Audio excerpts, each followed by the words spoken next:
Before I tell you about the absolute chaos that erupted and how he lost everything in front of his wealthy new in-laws, grab a warm glass of water, sit down, and listen to me tell the whole story. My brother Elijah stood right in the center of the grand foyer, swirling a heavy crystal glass of 25-year-old scotch. The golden amber liquid caught the bright light of the massive, custom-built chandelier hanging 20 feet above our heads. I paid for that chandelier. I remember the exact day the general contractor handed me the invoice for it, $40,000. I wrote the check without blinking an eye, thinking I was finally building a permanent, beautiful legacy for my family. I paid for the imported Italian marble floor beneath our feet, the kind of stone that feels freezing cold even in the middle of summer. I paid for the scotch currently resting in his glass. I paid for the literal roof over his head. But he didn't even look at me when he delivered the news. He just laughed. It was that hollow, practiced Upper East Side chuckle he had spent the last 5 years perfecting in front of his bathroom mirror. He took a slow, deliberate sip, letting the expensive liquor warm his throat, and then he finally looked me dead in the eye. He told me the guest list for the wedding was officially finalized, and my name was not on it. I stood there, completely frozen, trying to process the sheer audacity of what he had just said. 200 people were coming to this glass-walled masterpiece in the Hamptons. 200 strangers, wealthy socialites, local politicians, and incredibly arrogant business partners from his fiancée's side of the family. But there was not a single chair for the person who actually bought the property. He leaned in close to me. He smelled of expensive mint cologne and sheer, unfiltered arrogance. He whispered that it was a strict, family-only event. Apparently, I was not family enough to rub elbows with the Vanderbilt family. He actually looked at me, a cruel smirk playing on the corner of his lips, and said my presence would completely embarrass him. He claimed my working-class hustle, the way I aggressively clawed my way up from absolutely nothing to a massive corporate salary, would taint the blood purity of the high society union he was so desperately trying to join. He honestly thought he was standing at the absolute peak of a mountain he had climbed all by himself. He completely forgot I was the one who hauled the rocks, paved the dirt, and built the damn mountain for him to stand on. I didn't scream. My chest tightened so hard I could barely pull air into my lungs, but I didn't beg for an explanation. I already knew the answer. I just stood there in the echoing, cavernous foyer of the house that cost me $2.5 million of my own hard-earned money, and I felt nothing. No, that is a lie. I felt a cold, sharp, terrifying clarity wash over my entire body. I looked down at my watch. It was exactly 4:17 in the afternoon. Elijah thought he was playing a brilliant, flawless game of social standing. He thought he could just discard me like an old, expired receipt now that he had found a much richer, more prestigious family to latch onto. But he had brought a plastic butter knife to a gunfight with a professional, cutthroat real estate negotiator. I looked at his smug, perfectly tanned face one last time. I didn't say a single word.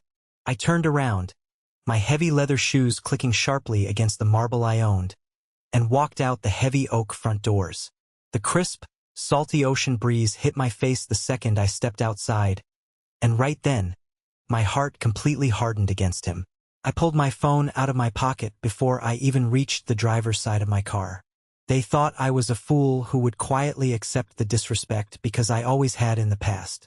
They were about to learn exactly how I afforded a multi-million-dollar property in the first place, and I was going to make sure the lesson absolutely destroyed them. To truly understand how we ended up in that massive foyer staring each other down, you have to understand exactly where we started. I remember the day of my mother's funeral 17 years ago like it happened this morning. I was only 14 years old. I stood in the thick, freezing mud of the cemetery under a heavy, oppressive gray sky that smelled of relentless rain and wilted white lilies. I was shivering violently in a cheap, ill-fitting black suit I had borrowed from a neighbor.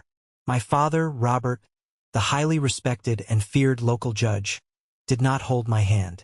He did not look at me to see if I was okay, or if I needed a shoulder to cry on. Instead, he put his heavy arm around 16-year-old Elijah, pulled him close under the large black umbrella, and whispered to him, I heard him say that Elijah was the man of the house now. I was standing just 3 feet away, freezing to the bone, water dripping down my neck, and my father looked right through me like I was made of completely invisible glass. That afternoon, back at our quiet, mournful house, Robert walked into the kitchen and handed Elijah the keys to my mother's vintage Porsche. It was her absolute pride and joy. She had spent years saving up for it and meticulously restoring it. She always told me she wanted me to have it when I got my driver's license because I was the one who was out there in the driveway, helping her wash and wax it every single Sunday afternoon. Robert tossed the heavy silver keys to my brother without a second thought. He turned to me and coldly stated that I could walk to school from now on because Elijah needed the car to maintain his important social life. I walked 2 miles in the freezing, pouring rain the very next day while they drove past me, splashing dirty water onto the sidewalk without even tapping the brakes.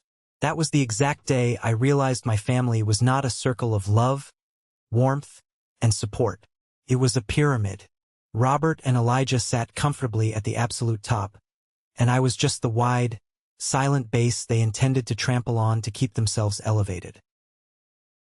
Things only got significantly worse a year later when my stepmother, Martha, moved into the house. She was an absolute master of subtle, daily cruelty. If Elijah wanted a brand new electric guitar, he got it the next day without question. If I needed new running shoes for high school track practice because my toes were literally poking through the worn-out fabric, Martha would dramatically sigh, look at Robert and say money was incredibly tight right now. She constantly whispered in Robert's ear, ensuring any spare dime went directly to Elijah's future. When it was time for university, they secretly completely drained what was supposed to be my college fund to send Elijah on a luxurious, 3-month summer backpacking trip across Europe. I ended up working brutal, exhausting night shifts at a greasy 24-hour diner just to pay for my own heavily used textbooks at a local community college. Every time I achieved something massive, like landing a huge promotion at my first commercial real estate firm or securing a 6-figure salary, they completely ignored it. They only cared about Elijah's minor, fabricated successes. I spent my entire youth trying to earn a single genuine nod of approval from Robert. I bought that massive Hamptons house years later thinking it would finally make them respect me. I thought providing for them and giving them luxury would prove my worth as a son. I was an absolute fool to think I could buy love from people who were fundamentally bankrupt of it. Fast forward to just a few weeks before the highly anticipated Vanderbilt wedding. I was sitting completely alone in my corner office in the city, working late on a Friday night to close an incredibly difficult, high-stakes commercial lease. The city lights outside my massive window were bright and chaotic, but the glow of my computer monitor cast a harsh, lonely blue light across my empty mahogany desk. On a sudden whim, driven by morbid curiosity, I decided to check out Elijah's official wedding website. He had been bragging about it for months to his new high society friends.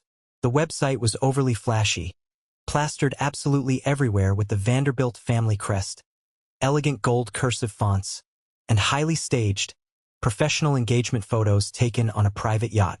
I scrolled down the page and clicked on the gallery section titled, Growing Up. I wanted to see if he had included any pictures of us as kids, maybe a nod to the past before everything went completely toxic. What I saw on that high-definition screen made my blood run completely cold. There were dozens of photos from our childhood carefully arranged in a grid. Family vacations to the lake house, Christmas mornings surrounded by torn wrapping paper, high school graduations, and summer barbecues. But I was not in a single one of them. I leaned much closer to my monitor, my eyes narrowing as I inspected the pixels. In a picture of Elijah and Robert standing proudly by the Christmas tree, there was a weird, fuzzy blur near the edge of the frame. He had explicitly used an artificial intelligence editing tool to scrub me out of every single photograph.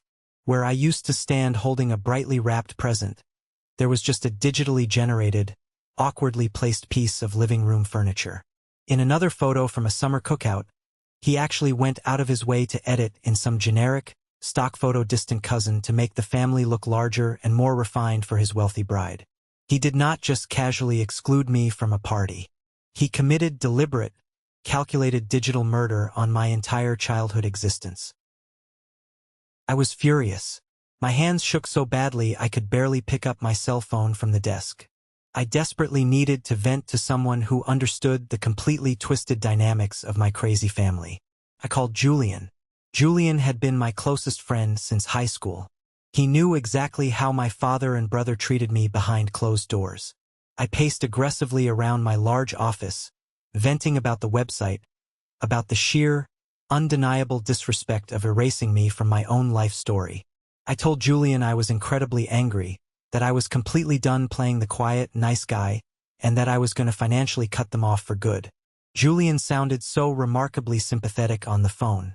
He told me to stay calm, take a deep breath, and not do anything rash that I would regret. I thanked him, feeling a little better just getting the poison out of my system. I did not know that the absolute second Julian hung up the phone with me, he immediately called my father. Julian had recently started a struggling tech business and was desperately trying to get Robert to introduce him to his network of wealthy investors. He cowardly traded my pain for a potential business favor. He explicitly warned Robert that I was enraged, that I knew about the photos, and that I might try to ruin the precious Vanderbilt wedding. The one person I completely trusted outside of my toxic family stabbed me right in the back without a second of hesitation. Taught me a very harsh, unforgettable lesson that night. When money, access, and status are on the line, loyalty is completely meaningless. 2 days after my infuriating phone call with Julian, a courier arrived at the front desk of my luxury apartment building. He was wearing a crisp, professional uniform and carrying a heavy, gold-embossed envelope that looked incredibly official and expensive. For a brief, stupidly naive second, a tiny part of me thought it was a late wedding invitation. I foolishly thought maybe my father had finally talked some sense into Elijah, or maybe they had a sudden, miraculous change of heart. I tipped the courier, walked into my kitchen, and aggressively ripped open the thick cream cardstock. There was absolutely no invitation inside.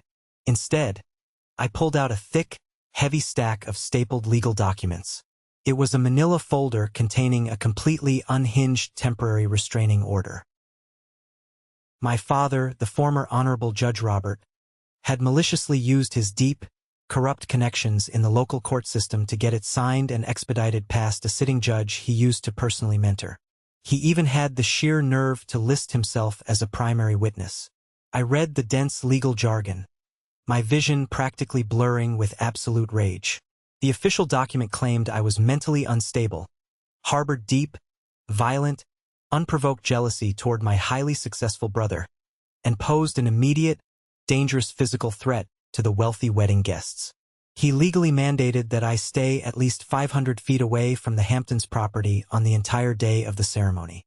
He was absolutely terrified I would show up, make a massive public scene, and reveal to the Vanderbilts that his golden prince was actually living rent-free in a house bought entirely with his younger, despised son's real estate commissions.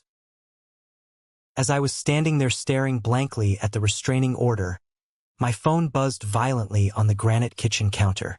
It was a text message from Elijah. It was incredibly short, venomous, and dripping with massive, unearned entitlement. I read it out loud to the empty room, my voice shaking. "The Vanderbilts strongly value blood purity and legacy," he wrote. "You are just a loud, annoying reminder of the gutter we originally came from. Stay in your lane, Matthew. Don't embarrass us. And you should be incredibly grateful I even let you pay the property taxes for the last 2 years. Consider it your rent for being allowed to be part of this family." I stared at the glowing screen for what felt like an eternity. My jaw locked so tight my teeth genuinely ached. A thick blue vein throbbed painfully in my temple. I did not throw the phone against the wall. I did not break down and cry on the kitchen floor. The searing, burning pain of rejection evaporated almost instantly, leaving behind a completely cold, highly calculated, and terrifyingly calm rage. Elijah honestly thought I was paying those massive property taxes out of blind, pathetic brotherly devotion. He was an absolute idiot. He did not realize that by diligently paying those taxes directly from my personal bank accounts, I was intentionally building an undeniable, legally binding paper trail of sole financial responsibility over the estate. I walked slowly over to my home office desk, picked up the ridiculous restraining order, and carefully placed it in a secure file folder. That text message was his absolute biggest mistake. It was the exact moment I permanently stopped being the residual child and officially became the architect of their total, unavoidable ruin. I didn't waste another second crying over a fake family that clearly never wanted me. I didn't call a standard family lawyer to fight the ridiculous, fabricated restraining order in court. I called Wyatt. Wyatt is a brilliant, obsessive, completely relentless forensic accountant I use exclusively for my high-stakes commercial real estate deals. He is the kind of guy who can find a missing penny in a billion-dollar corporate ledger, hidden deep in an offshore account. I called him at 8 o'clock at night, told him I needed a massive, highly personal favor, and I needed it done completely off the books and under the radar. I spent the next 3 consecutive nights locked inside Wyatt's cramped, windowless office downtown. We were completely surrounded by towering stacks of empty coffee cups, greasy takeout boxes, and glowing, high-resolution monitors displaying endless, mind-numbing spreadsheets. I explicitly instructed Wyatt to dig as deep as humanly possible into the family limited partnership. This was a highly complex legal structure my father had heavily pressured me to sign onto years ago when I first started making real, substantial money in the market. He claimed it was a standard, responsible procedure to seamlessly protect my assets from frivolous lawsuits and build a shared, generational inheritance for the family. Because I desperately craved his basic approval back then, I foolishly signed the thick stack of documents without hiring my own independent lawyer to properly review them. Wyatt cracked his knuckles, pushed his thick glasses up his nose, and started aggressively running the tax identification numbers through his highly secure financial databases. It took him less than 4 hours to find the massive, rotting hole right in the center of the partnership. Wyatt suddenly stopped typing, spun his massive monitor around to face me, and pointed a pen at a series of terrifying, glaring red numbers on the screen. Robert had not just been poorly managing my trust fund.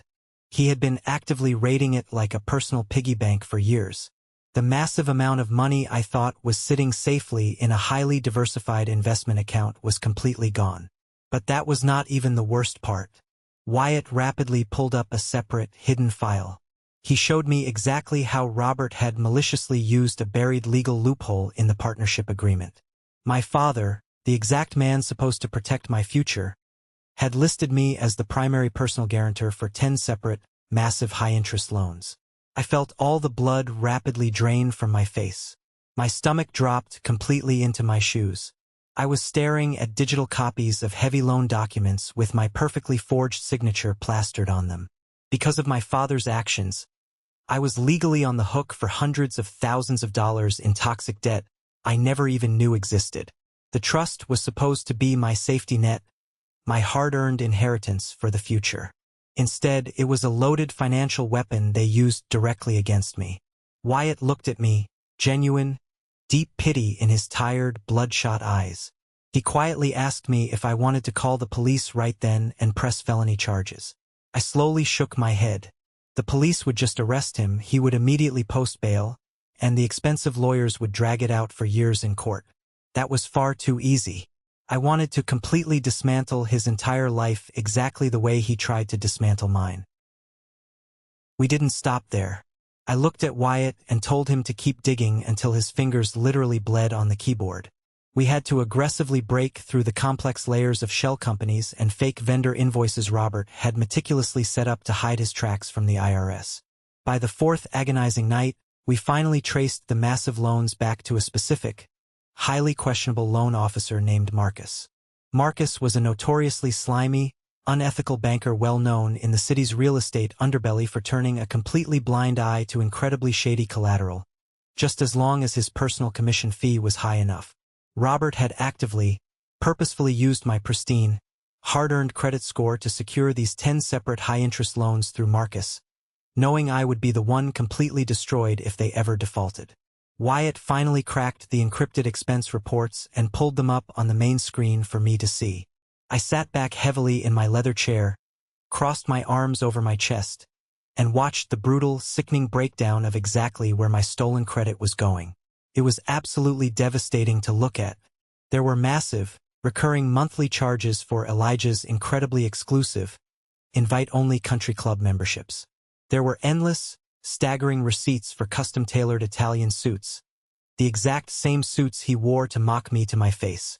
There were exorbitant bills for luxury car leases, including a brand-new, ridiculously fast sports car for Elijah, and ridiculously expensive dinners at Michelin-star restaurants where they probably laughed about how incredibly stupid I was.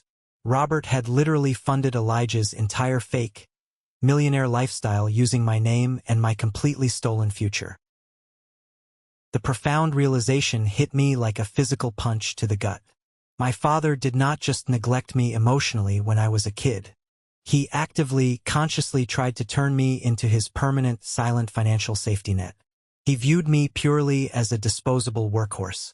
I was supposed to grind away in the dirty city, dealing with incredibly stressful clients and working grueling 80-hour weeks, while they lived like absolute kings out in the Hamptons on my dime. He truly thought he used a clever, unbreakable paper door to trap me forever. He thought because he was a former judge, I would be far too intimidated by the dense legal jargon to ever look closely at the partnership documents. He severely underestimated the man I had become. I am a master negotiator. I read the fine print for a living, and I know exactly how to exploit it. I looked over at Wyatt, my voice dead calm, and told him to print every single page. Every receipt, every email, every forged signature. I was no longer just dealing with a toxic family dispute. I was actively uncovering a highly sophisticated financial crime syndicate that just happened to share my last name. The incredibly dark rabbit hole of my father's corruption went even deeper than I could have ever possibly imagined. 2 days later, Wyatt called me at exactly 2 o'clock in the morning. His voice was visibly shaking through the phone, entirely stripped of its usual calm professionalism. He told me to get in my car and drive to his office immediately, no matter what.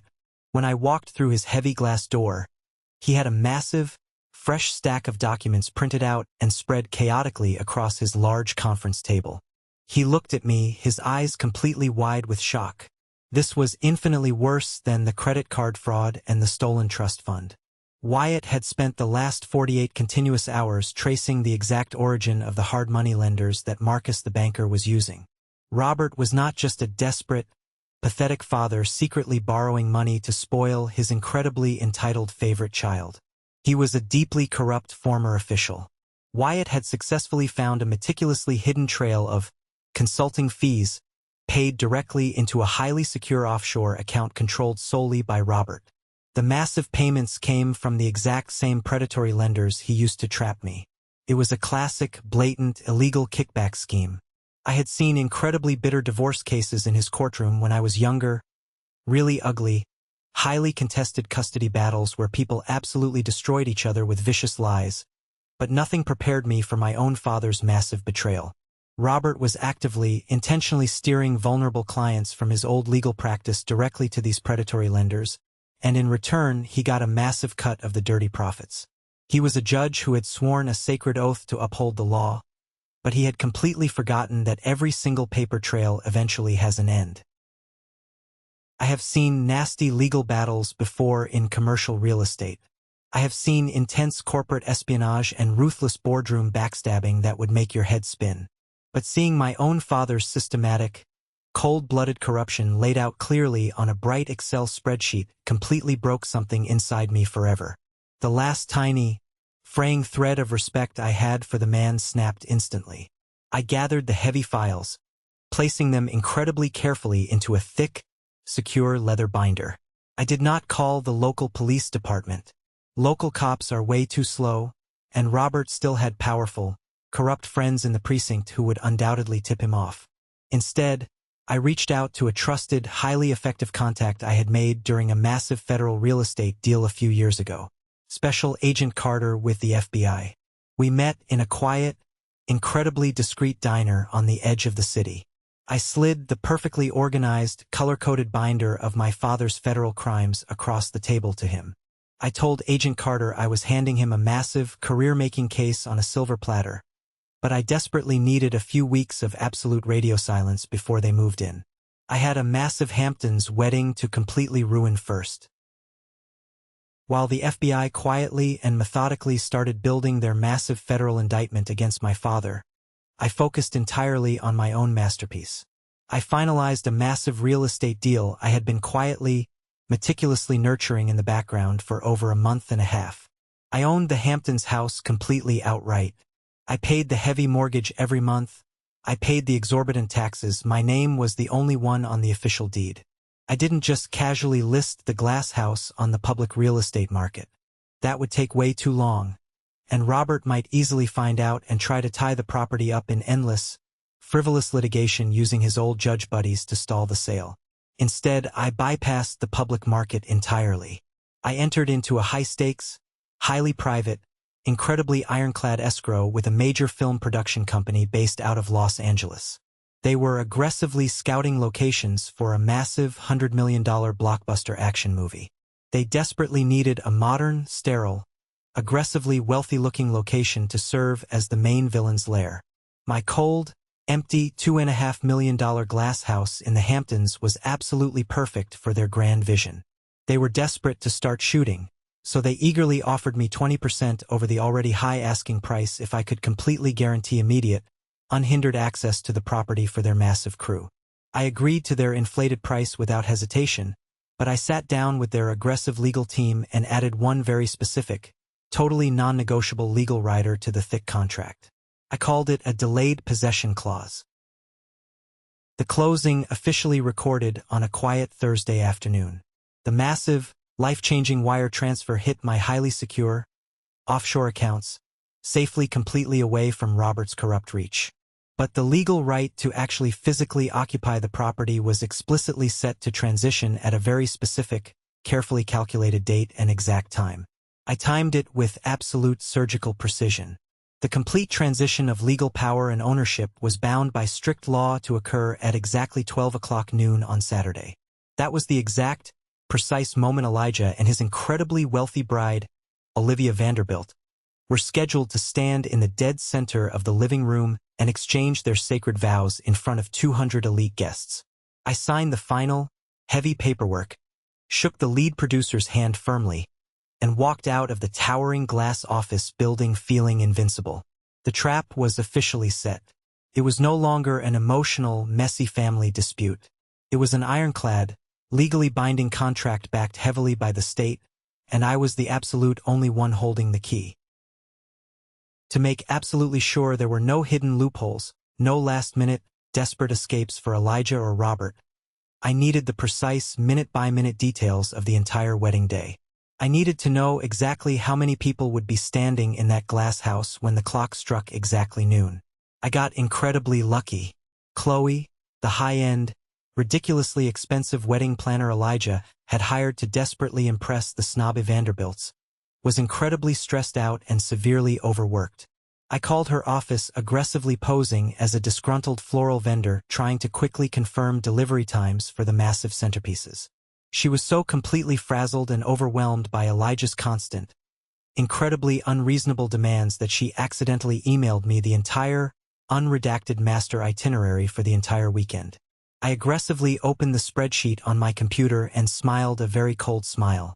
250 elite guests, a massive, 50-person catering crew, full valet parking blocking the entire narrow residential street, a totally unpermitted, massive champagne tent set up right in the backyard. In the Hamptons, local zoning ordinances are incredibly strict and totally unforgiving. You absolutely cannot just throw a massive, loud commercial event in a quiet residential zone without heavily pulling expensive permits, passing rigorous safety inspections, and arranging off-site shuttle logistics. Elijah, completely blinded by his own massive arrogance and trying to secretly save a few bucks for his luxurious honeymoon, had completely ignored all of that. I quickly drafted a highly detailed, incredibly specific anonymous tip.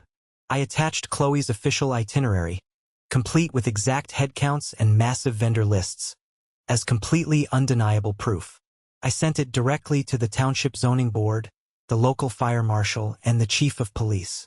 I informed them in great detail that an unlicensed, high-capacity commercial gathering posing a massive, immediate fire hazard was currently taking place at my private residential address, completely without my legal consent.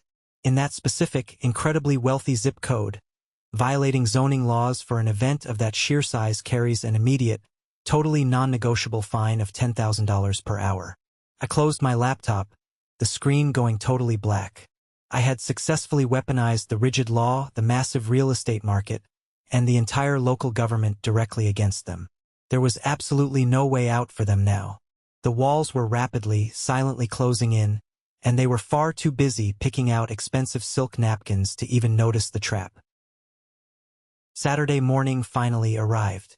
The bright sun was beating down intensely on the Hamptons, turning the massive glass house I legally bought into a literal glowing, hot diamond against the perfectly manicured green landscape.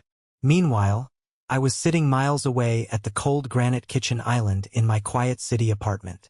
I slowly poured myself a fresh cup of incredibly strong black coffee. The apartment was completely silent, a stark, profound contrast to the absolute circus I knew was currently unfolding at the Hamptons property. My phone buzzed aggressively and loudly on the counter. It was one last, incredibly arrogant text message from Elijah. It was a high-resolution, perfectly lit photo of him standing right in the grand foyer, the exact spot where he had cruelly uninvited me just a few weeks prior. He was wearing an incredibly expensive, custom white designer tuxedo that probably cost more than my very first car. His hair was perfectly slicked back, not a single strand remotely out of place. He had an incredibly smug, totally victorious grin plastered across his incredibly punchable face. The caption underneath the photo was a final, completely unnecessary twist of the knife. It read, "Today I finally have the incredible life I truly deserve. I am officially marrying into royalty. Stay in your sad little city apartment, Matthew. You are not and never will be one of us." I stared blankly at the highly insulting photo. I did not reply to it. I did not feel a single ounce of anger, sadness, or regret. I just felt a profound, incredibly heavy sense of absolute anticipation. I set the phone face down slowly on the cold granite counter. I confidently opened my laptop and rapidly logged into a highly secure, heavily encrypted tracking portal. I had a very good friend in local law enforcement who owed me a massive favor from a highly complicated past real estate zoning issue. He had secretly given me temporary, strictly read-only access to the active GPS tracker on the local sheriff's patrol vehicles. I sat there completely still, quietly sipping my incredibly hot coffee, and watched a little blue digital on the map as it slowly turned off the main busy highway and directly onto Maple Rest Drive. It was heading straight for the massive glass house. I took another very slow sip. The massive, inescapable trap I had meticulously built over the last grueling month was no longer just an idea on paper. It was a cold, incredibly heavy steel vice, and the gears were finally, inevitably turning. The glowing digital clock on my computer screen loudly clicked to exactly 11:59 a.m. I quickly opened a second tab on my secure browser. It was the Savant Master Administrative Portal for the $1 million smart home system I had personally installed in the Hamptons property when I bought it. Since my name was absolutely the only one on the legal deed, I had supreme, completely unoverridable administrative control over every single wire, electronic lock, and water pipe in that entire massive building. I confidently clicked on the interior security camera feed. The massive, open-concept living room was absolutely packed shoulder to shoulder with wealthy people in incredibly expensive silk dresses and perfectly tailored linen suits. They were all completely silent, holding their breath in the overwhelming presence of fake Hamptons royalty. Elijah was standing proudly at the incredibly expensive floral altar, tightly holding Olivia Vanderbilt's hands. The bright sunlight poured intensely through the massive glass walls, illuminating them perfectly for the expensive photographers. He was mid-sentence, looking deeply into her eyes with a highly practiced, incredibly fake sincerity, aggressively promising her a life of unwavering stability, immense wealth, and totally endless luxury. The digital clock on my bright screen finally struck exactly 12 o'clock noon. I quickly moved my computer mouse, took a massive, deep breath, and aggressively clicked the flashing red master override button on my screen. I successfully triggered the hardlock emergency maintenance cycle. First, the massive main water valve to the entire property shut off completely and instantly. Then, the incredibly heavy, industrial-grade electronic deadbolts on the massive front and back glass doors engaged simultaneously. It produced an incredibly loud, heavy, truly terrifying thud that echoed sharply and violently through the dead-quiet ceremony. Several elite guests visibly jumped out of their seats. Elijah completely stopped speaking mid-word, looking around incredibly confused. Finally, I swiftly activated the emergency privacy tint on the specialized, highly expensive glass. In 3 seconds flat, the soaring, completely crystal clear walls went from totally transparent to absolute pitch black. The glowing, beautifully sunlit diamond instantly became a dark, incredibly claustrophobic tomb. True panic does not make an incredibly loud sound right at first. It usually starts as a collective, highly confused gasp, the terrifying sound of 200 elite people suddenly realizing they are completely trapped in the pitch dark. I watched the infrared security feed with absolute fascination as the guests started aggressively murmuring, shuffling incredibly nervously, actively looking around for a logical explanation. Then I aggressively triggered the smart home alarm system.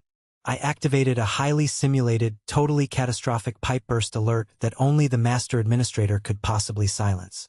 A truly piercing, incredibly high-pitched, totally ear-splitting siren began to aggressively wail relentlessly through the hidden ceiling speakers. Strobe-like, highly disorienting red emergency lights began flashing incredibly rhythmically in the pitch black. I quickly zoomed the camera in perfectly on Elijah's terrified face. His highly fake, incredibly expensive spray tan seemed to vanish instantly. He went a sickly, totally translucent, completely terrified white. He forcefully dropped Olivia's hands like they were completely on fire and sprinted desperately toward the main wall panel, frantically hitting the buttons to desperately override the system. But I had already completely, permanently disabled all the local touchpads. He was aggressively pounding his fists against the wall, completely powerless, totally locked inside a massive house he falsely claimed to own, right in front of the exact people he desperately wanted to impress the most. The heavy silence inside the completely darkened glass house was suddenly broken by the loud, aggressive crunching of gravel outside. From my computer screen in the city, I watched the exterior security feed with absolute focus. 3 massive, bright white production trucks emblazoned with the Sin City Productions logo aggressively backed into the long, circular driveway. They completely blocked the incredibly expensive valet parking lane. Right behind them, a fully marked local sheriff's cruiser aggressively pulled up, its heavy tires tearing up the perfectly manicured green lawn. The red and blue police lights began violently flashing against the completely blacked-out glass walls of the house. Inside, the terrified wedding guests could see the bright police lights strobing through the thick privacy tint. The sheer panic in the living room escalated instantly. A tall, broad-shouldered sheriff's deputy stepped out of his cruiser. He did not bother knocking on the heavy front door. He did not care about the massive floral arrangements blocking the entryway. He casually pulled out a heavy master key provided directly by the film production company's legal team. He jammed the key into the heavy industrial deadbolt and aggressively turned it. The heavy glass doors swung open with a loud, terrifying crack that echoed through the entire dark house. The deputy confidently walked straight into the pitch-black ceremony, his heavy black boots stomping loudly against the imported Italian marble floor. He raised his heavy police flashlight, the bright white beam aggressively cutting through the expensive, terrifying dimness of the room. He completely ignored the terrified, wealthy guests. He did not look at the expensive white flowers, and he certainly did not care about the Vanderbilt family pearls.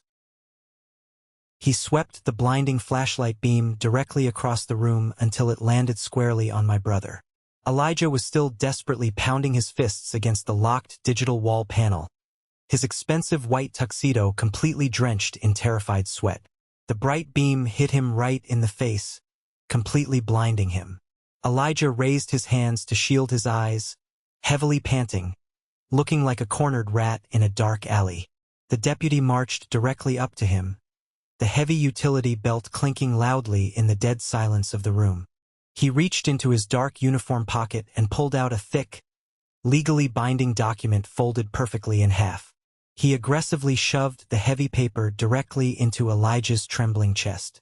It was the official, state-mandated notice to quit. Elijah looked down at the paper, his incredibly arrogant face completely collapsing into absolute terror. He opened his mouth to speak, to assert his fake dominance, to tell the officer he owned the house, but the words completely died in his dry throat. The deputy did not give him a single second to argue. He stood incredibly tall, his hand resting casually on his radio, and looked Elijah dead in the eyes. Legal possession of this entire residential property officially transitioned to the new corporate owners at exactly 12:01 this afternoon, the deputy announced. His voice was incredibly flat, strictly professional, and completely devoid of any emotion. It was loud enough to violently hit every single ear in that completely silent, pitch-black room. The new legal owners are actively waiting outside with a full film crew. They require immediate, unhindered access to the premises. Elijah stammered, his incredibly expensive designer shoes slipping slightly on the slick marble floor. He desperately looked over his shoulder at Olivia Vanderbilt, who was staring at him in sheer, absolute horror. The deputy completely ignored Elijah's pathetic stammering. He took one aggressive step forward, backing my brother directly against the wall panel. "You have exactly 30 minutes to completely vacate these premises," the deputy barked, his voice echoing loudly. "If you or any of these 200 guests are still standing inside this house in 31 minutes, you will all be aggressively arrested and heavily booked for criminal trespass. Grab your things and leave immediately." Part 5.2.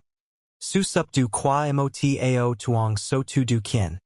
652. The incredibly heavy silence that immediately followed the deputy's strict announcement was honestly the most beautiful, satisfying thing I have ever heard in my entire life. I sat in my quiet apartment, aggressively zoomed the security camera in on my father. Robert was heavily leaning against a structural support pillar, his entire face completely drained of color. His right hand was violently trembling. He slowly turned his head and realized the incredibly wealthy Vanderbilt matriarch was already standing up from her front row seat.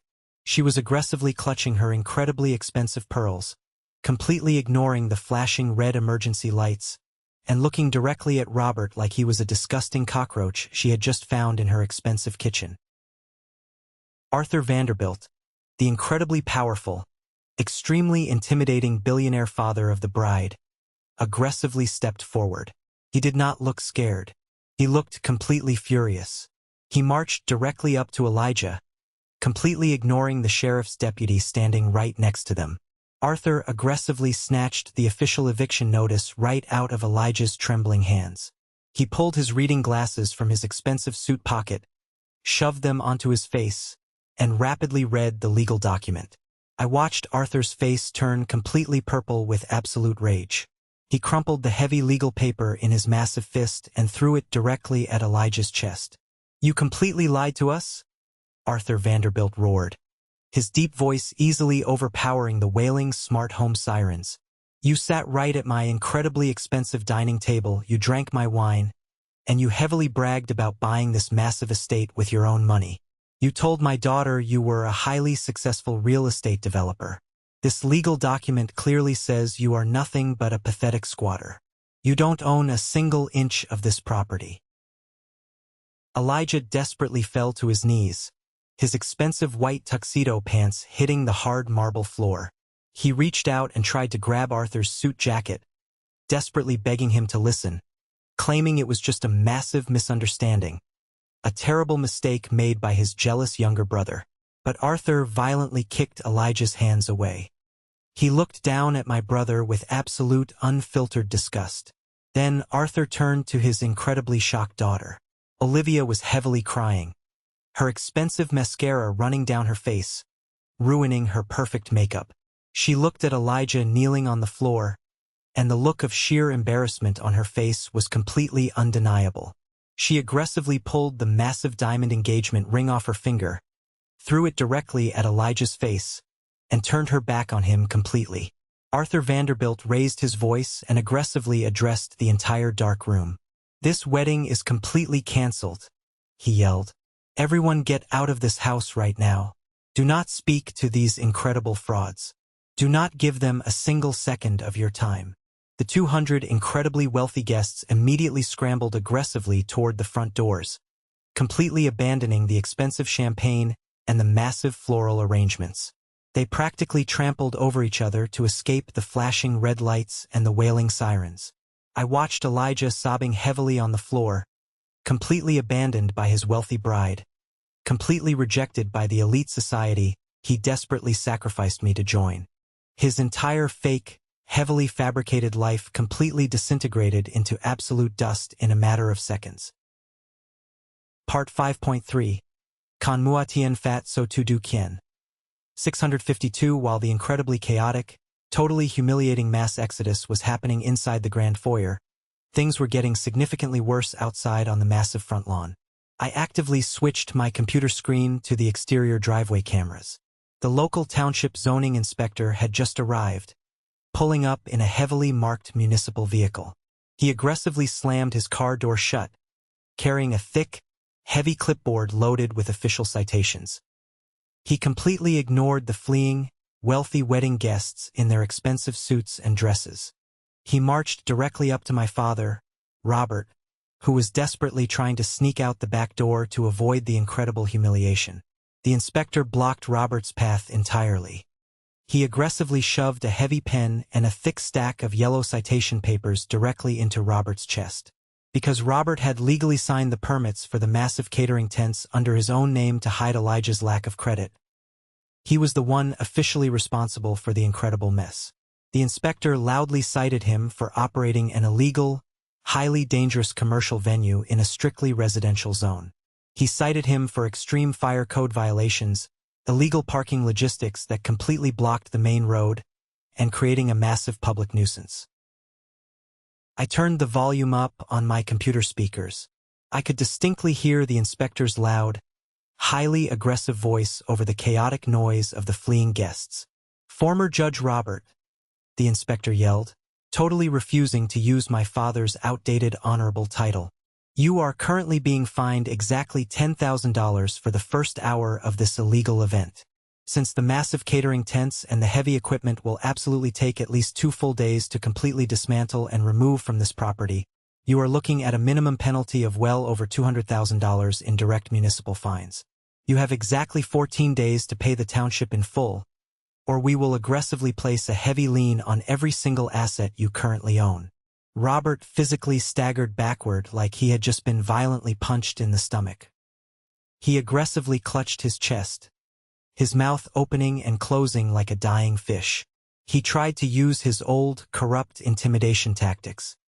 He aggressively pointed his finger at the inspector and threatened to call the mayor, desperately claiming he had powerful friends in the local government who would absolutely crush this citation. But the inspector just laughed right in his face. He told Robert that the mayor was actually the one who personally dispatched him after receiving a highly detailed anonymous tip. Robert was completely trapped. He was standing on the front lawn of a house he did not own, heavily surrounded by angry police officers, facing absolute financial ruin. I sat back in my comfortable chair in my quiet city apartment. I watched Elijah being physically escorted off the property by 2 sheriff's deputies because he completely refused to stop screaming at the film crew. I watched the heavy production trucks aggressively roll right onto the expensive lawn, completely crushing the white wedding flowers under their massive tires. The incredibly stressful, highly toxic weight I had carried on my shoulders for 17 long years was completely gone. I slowly reached out, completely closed my laptop, and listened to the absolute silence of my apartment. The incredible storm was finally over. I had won completely. 2 highly chaotic, incredibly satisfying weeks later, the thick dust in the Hamptons had finally settled, but the massive wreckage of my toxic family was still heavily smoldering. Elijah did not get his massive Vanderbilt dowry or his highly coveted elite social status. Instead, he got a massive mountain of crushing debt and a personal reputation that was completely radioactive in every single wealthy zip code from Manhattan to Montauk. The powerful Vanderbilt lawyers did not just easily annul the fake marriage. They aggressively sued Elijah in civil court for extreme fraudulent inducement and massive emotional distress. They completely froze his very few remaining bank accounts. Because of the massive, incredibly aggressive lawsuit and the absolute lack of any actual income, Elijah was violently evicted from his expensive luxury apartment in the city. He could not run to Robert for money because Robert's accounts were completely drained by the massive municipal fines. So, the former Golden Prince of the Hamptons was currently living in an incredibly cramped, 400-square-foot studio apartment situated directly above a highly noisy, incredibly smelly commercial bakery in the worst part of town. He had absolutely nothing left to his name but a completely bruised, shattered ego and that old, rusted vintage Porsche he stole from me years ago. And honestly, I was already in the aggressive legal process of forcefully repossessing that exact car through the family limited partnership dissolution. Elijah was currently working 2 highly exhausting, minimum-wage graveyard shifts just to aggressively pay off a $300,000 settlement to the angry wedding vendors he completely stiffed. As for me, I officially moved out of the loud city. I used a small portion of the massive film production money to purchase a completely modest, incredibly quiet 2-bedroom wooden cottage with a bright red door. It had a massive porch with a beautiful, completely unobstructed view of the deep woods. No glass walls, no fake neighbors, just absolute, pure peace. I was sitting on my front porch on a quiet Tuesday morning, drinking a warm cup of coffee, when a highly familiar, incredibly depressing black sedan slowly pulled into my long gravel driveway. The car engine sputtered aggressively before shutting off. My father, Robert, slowly stepped out of the vehicle. He looked incredibly old, completely exhausted, and physically much smaller than I remembered him. The highly arrogant, terrifyingly honorable judge had completely lost his massive stature along with his heavily contested judicial pension. He aggressively clutched a worn leather briefcase tightly against his chest like a pathetic, heavily battered shield. He slowly walked up my wooden front steps. He did not lead the conversation with a genuine apology. He did not ask how I was doing. He led with a completely desperate, highly pathetic plea. Part 6.2 Loi ka exine muon mong so tu du kien. 652 Robert stood completely awkwardly on my front porch, his highly expensive shoes completely covered in the cheap dirt of my driveway. He desperately tried to force a warm, fatherly smile, but his face just looked completely hollow and broken. He quickly opened his heavy leather briefcase and aggressively pulled out a thick, legally binding release of liability form and a cheap plastic pen. His right hand was shaking violently as he forcefully pushed the paper directly toward me across the small porch table. He aggressively cleared his throat and told me he had a minor, completely innocent misunderstanding with the hard money lenders. He lied directly to my face, claiming the family limited partnership was entirely facing a totally catastrophic, highly unfair federal audit. He desperately told me that, for the absolute sake of our proud family legacy, I urgently needed to completely sign the liability release right now. He claimed it would safely protect both of us from the aggressive government agents. He actively tried to heavily manipulate my emotions. He aggressively brought up my deceased mother, heavily claiming that for the absolute sake of her precious memory, I desperately needed to step up and finally act like a loyal son. He forcefully promised we could instantly go back to the exact way things were before the messy wedding incident. He even disgustingly called me sweetheart for the absolute first time in over a decade. It was the incredibly predictable, highly pathetic false ending I had been completely expecting. It was a final, absolutely desperate attempt to aggressively weaponize my childhood guilt and completely use it as a legally binding signature to save his own corrupt skin. I did not take the cheap plastic pen. I did not even bother looking at the heavy legal paper. I just casually took another slow sip of my hot coffee and stared directly into his completely panicked, highly deceptive eyes. "You completely misunderstand your current situation, Robert," I said, my voice completely flat, completely devoid of any familial warmth. There is absolutely no family legacy left to protect. You actively sold it to predatory lenders to aggressively fund Elijah's pathetic country club memberships. And you completely lost the absolute right to ever speak my mother's name the exact day you handed her precious car keys to your golden child while I stood freezing in the rain. Robert's face completely hardened into absolute anger. The fake, desperate fatherly mask completely slipped, revealing the highly toxic, deeply corrupt monster underneath. He aggressively slammed his fist violently onto the wooden table, heavily rattling my coffee mug. He aggressively raised his voice, desperately trying to intimidate me using his old courtroom tactics.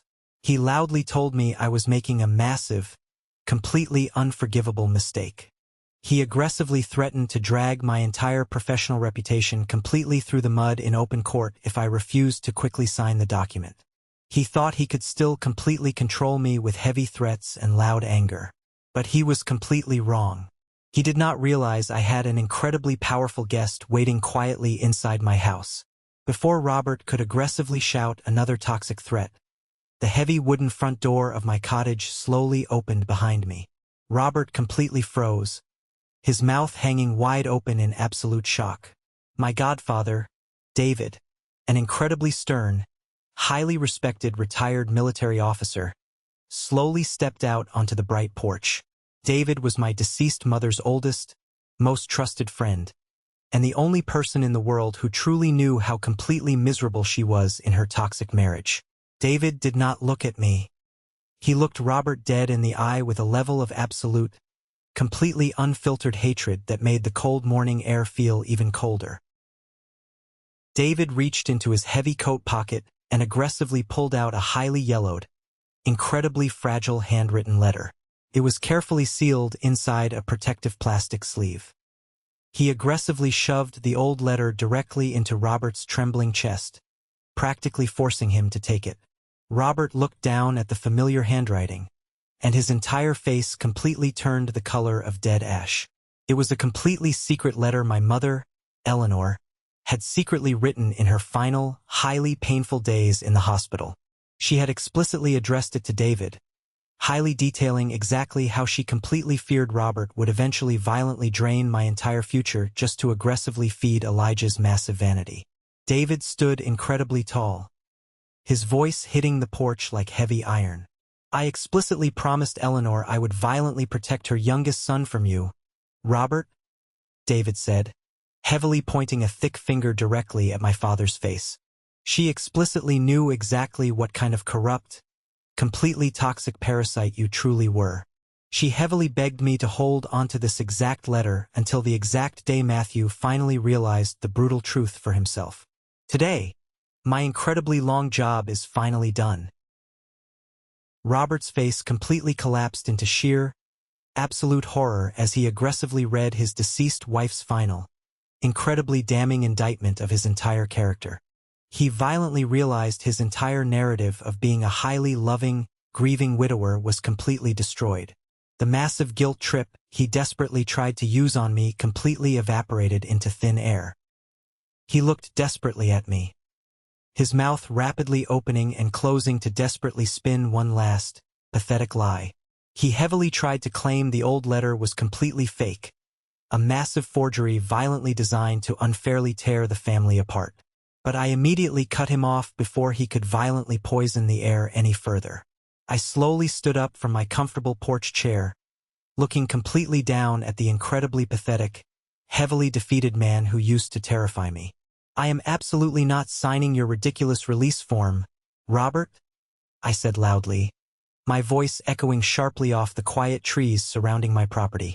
And you are absolutely not going to walk back to your depressing car and easily drive away from this mess. Because you heavily failed to notice something incredibly important when you violently pulled into my driveway this morning. Robert looked incredibly confused, his eyes darting aggressively around the empty driveway. I heavily pointed my finger directly at the slightly open window of my kitchen, located just 10 feet away from where we were standing. The Federal Bureau of Investigation has been heavily occupying my kitchen for the last 20 solid minutes, I aggressively announced. The heavy front door fully opened again, Special Agent Carter confidently stepped out onto the porch, carrying a fresh cup of my coffee in his right hand.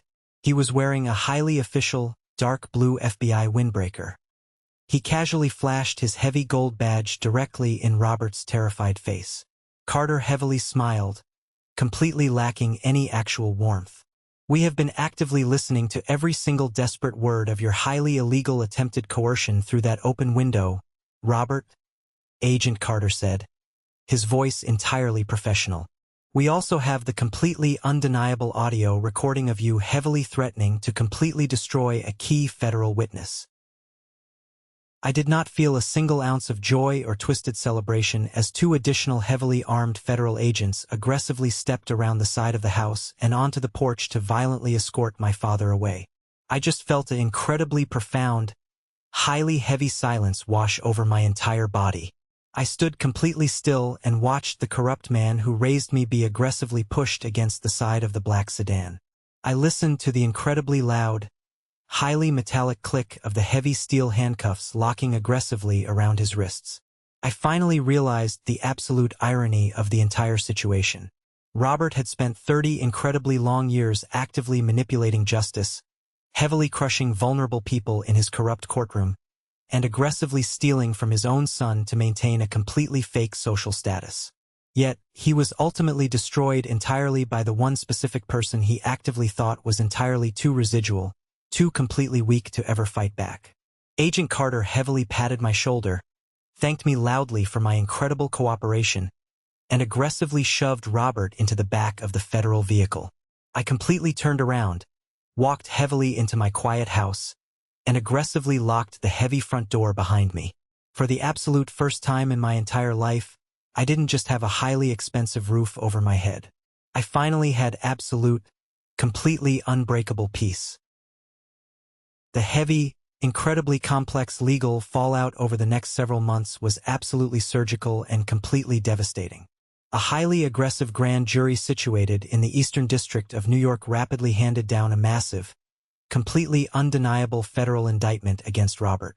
They aggressively charged him with 10 separate counts of extreme wire fraud, massive tax evasion, and severe, highly publicized judicial misconduct. The aggressive federal prosecutors used the massive binder of financial evidence I provided to completely destroy any pathetic defense his expensive lawyers tried to mount. The federal court eventually heavily ordered a massive, completely unavoidable financial restitution of exactly $482,000. It accounted for every single stolen penny he had aggressively siphoned through the highly corrupt family limited partnership to illegally fund Elijah's fake lifestyle. Robert was officially sentenced to 5 incredibly hard years in a maximum security federal facility. He was completely stripped of his entire legal license, and the government aggressively revoked his massive judicial pension with absolutely no possibility of ever reclaiming it. He went from being a highly respected judge to a completely disgraced federal inmate in a matter of months. A few incredibly quiet months ago, a heavy, incredibly cheap paper envelope arrived in my mailbox.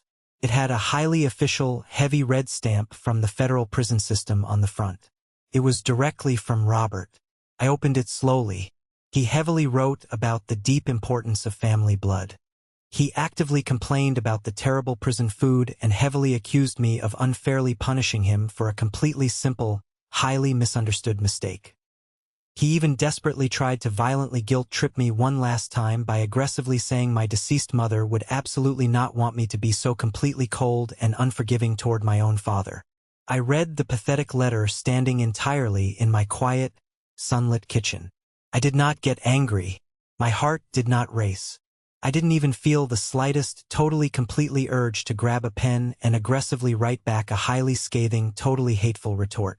I just completely felt nothing but absolute, entirely pure indifference. I slowly walked across the warm wooden floor to my small home office. I aggressively dropped the incredibly toxic envelope directly into the heavy-duty paper shredder. I stood there, drinking a fresh glass of water, and quietly listened to the incredibly satisfying, highly mechanical hum of the sharp steel blades completely destroying the last heavy piece of my toxic past. I learned a highly valuable lesson that morning.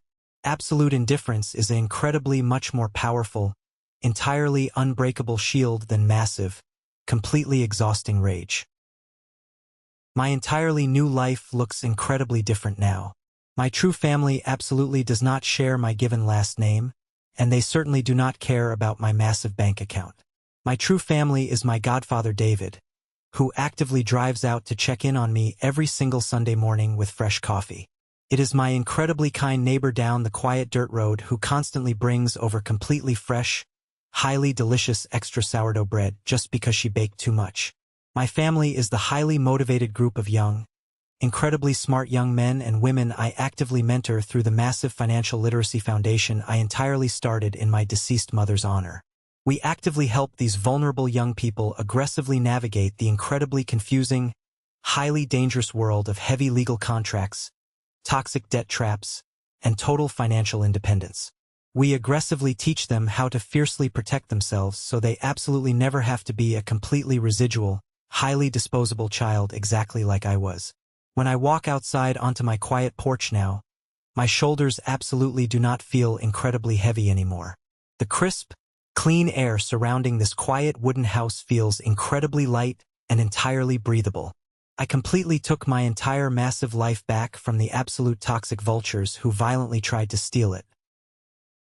Thank you for sticking around and completely listening to my entire story. I heavily hope this highly personal experience resonated with you in some truly meaningful way. Have you ever found yourself trapped in a highly similar situation, actively dealing with incredibly toxic, highly manipulative family members who only absolutely want to use you? I completely want to highly encourage you to fiercely protect your own peace. Remember, absolute blood does not make you a true family. Complete, unbreakable loyalty and mutual respect do.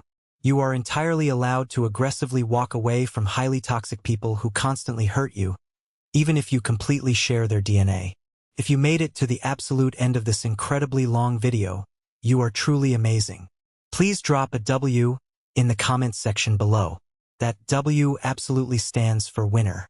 It is our completely secret sign for the 1% Club, the incredibly amazing group of people who fiercely push through to the absolute finish line with me. Please take a quick second to aggressively hit that like button and actively follow the channel so we can completely share more incredible, highly emotional stories together in the future. Stay completely strong, highly fiercely protect your massive boundaries, and never absolutely let anyone tell you that you do not entirely deserve a seat at the table you completely built.